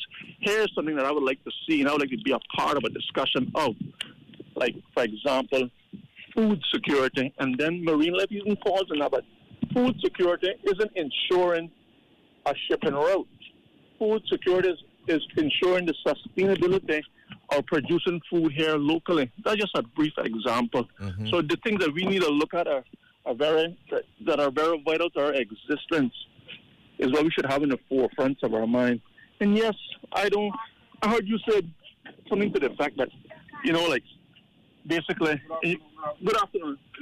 Good. Just correct me if I'm wrong. It's like somebody could have your fish. Something to that effect. I think I heard you say in passing comment a little while ago on the radio. Yeah. If I'm allowed to fish as a Caymanian, I'm saying if somebody's hungry, then give them the one fish that I was entitled to. Yeah, so how you select that one person that's hungry when you go swimming? No. Well, I think just in the same way that you made your expressions that all of the people coming here and they're all fishing out the waters, I think it's the same thing. I'm pretty sure you know that. I'm pretty sure you know that all the foreign nationals aren't coming here and fishing. No, they aren't. They aren't. But what I'm saying is, are you referencing give your fish to a foreign national or a hungry foreign national? What I'm saying is this, to be clear. I am the same person that called the police when a Jamaican threw trash in my neighborhood, and I'm the same Caymanian that if that same Jamaican or another Jamaican was really hungry, and I knew that they were legitimately hungry, I would give them something to eat out of my house. Absolutely, because you got a good heart, and a lot of Caymanians that are kind of. And that's the Caymanians that I know. That's the Caymanians that I grew up with. But let me just make a comment really quickly that I don't want to lose, if you don't mind, Laimak. I love talking to you, but I want to say this, right? When we talk about the government, and I want to let everybody know, it's not just about criticizing the government. We all have an obligation, as far as I'm concerned, to take this government or any government and really, just to the same points that you made about meters and all these nonsense that's going on that's hurting Caymanians, we have to tell that to the government. And if all of us were lined up on the phone and telling them that, as opposed to feeling like I don't want to be victimized for attacking them. We're not attacking them. I'm saying to them, focus on the priorities. There's a bank that's charging you 300% more interest in Cayman, and there's no reason to do it. In the United States, I can go and get a mortgage, and I don't need to have life insurance. The equity in the property is enough. And all I'm saying is collectively, which is why I thank you for calling, collectively, that's what we need to do to this and end the government. Focus on this. That is so true, Ellio. Whether we elect, support, or condone a group of people that becomes government or not, we should always be doing that, holding them accountable. because it's us who's living here. It's like your children. You brought them here, you raised them, you love them, but you should hold them accountable. At least I hold mine accountable in some very strict and rough terms too. Yep. I hold them accountable. So I don't go be partial to. And you did a good job, obviously. Well, thank you, but I wanted to alone, and I would take some of the credit, but I wouldn't take all the credit because I had a lot of people who helped me too. Mm-hmm. You know, but this is where I admire what you and Austin are doing. You're highlighting priorities, and you're building public awareness to it, and you're asking for public engagement, which I don't know why our people are still so damn silent and they're not publicly engaging. I mean, they're still under the attitude that they want somebody else to step forward and fight their fight for them. Yep. Come on. Like I tell people, the best songs I've ever heard, the choir sang it, not just one artist alone. Right. So when you have one or two individuals just always trying to build public awareness and always bringing up things, then they look like a whiner, like they look like somebody who can't be pleased. You know, they lose their effectiveness, right? Yeah. You know, we have to take a total different look at where we are, where we came from, and definitely where we want to go. What I would encourage you in Austin to try to spearhead is like a think tank. Yeah. Like once a month or once every 2 weeks, have a public discussion, some public discourse on the radio where good ideas can come alive in your studio and it can fall on the ears of some positive minds that you never know will come from. That's the way we together will shape our future for a better destination. But the one in the corner, the back porch under the tree, negatively complaining about everything is not going to help nothing. Negativity is like a cancer, my friend. It'll just eat you up. Yeah. Eat you up. You have to remain positive and optimistic. Every dark cloud has a silver lining, but it's not always easy to recognize that silver lining. Yeah, well, we'll leave all the negative for another show. But again, I want to. Yeah. No, hold on a minute. Go ahead. Now, drawing reference that anything you all was saying was necessarily negative because being realistic and being factual, some people sometimes perceive it as negative too, you know, but it's not really negative. It's we're addressing what's addressing us. We're facing what's facing us. So we just drawing reference to that. Sometimes we don't dress it up and make it palatable for people to accept it audibly. But that doesn't mean what we're saying is negative. You see, I tried to learn a technique a good while ago, is that I try to pull my emotions out of a argument, a situation, even a confrontation sometimes, and evaluate it. It's so difficult to do it sometimes from a neutral perspective so I can get a clear understanding of what I'm facing. And then when I reapproach, I know exactly how to reapproach the situation I'm facing. Sometimes we get too caught up in our emotions and we think too far left to do the right thing. You see? But gentlemen, you're doing a good job. I'll leave you with that. Somebody else may want to speak. I think. Well, we're just about out of time, but I want to thank you and want to encourage you to keep calling the program and great job. We in terms of raising your son as well, great job. Even though it was a partnership agreement. Yes. Thank you very much for your call. All right, partner. He better do the right thing before the wrong things happen. Pretty sure. Yeah, man. Right. Take care. All right. Thanks again. 26 minutes past the hour. 6 o'clock is the time in studios. And thank our friend, the Lion there. We won't say his real name or his given name to protect his real truth. Conceal the identity. Indeed. But, we can give you his superhero title. That's the best I can do. Like we say, we agitate, we engage conversations so that we can generate public feedback. But there are going to be some feedback that we just don't agree with. I thought the stance on the ban for non-Caymanians was a little harsh. I got to admit, a bit of a hard line in the sand. I didn't think that the reasons he was using to justify the argument panned out. He gave the instance that, if every foreigner picked up a line, then yeah, we'd have a problem in this country. Surely you can appreciate that, if 45,000 foreign nationals all decided they wanted to go fishing off the shore, then absolutely. Yeah. Now we have a problem. It would be a problem. Now we have a problem that needs to be addressing. But the facts don't bear out that argument. Again, he used the Barker's example, maybe 15, 20 foreigners fishing along the shoreline on a regular basis. But then I asked the question, do we see Caymanians in the same spot, in the same numbers? And his answer was, well, no, but we're home, right? But again, the question is, we're presuming that those people who are fishing are depriving Caymanians of some privilege. But again, the facts don't bear that out, to be precise as well. He talks about, if you can't police something, then why, put new rules and legislation in place to fight against it? Well, imagine if we just took that a step further. We can't police drunk driving, yet people are dying on the roads almost on a regular basis. We can't police, gang violence because we have had our little, spats of gang violence. We can't control the flow of drugs and illegal guns in our country. So should we just scrap those laws because we can't enforce it? The police themselves are constantly asking for more and more and more and more human capital.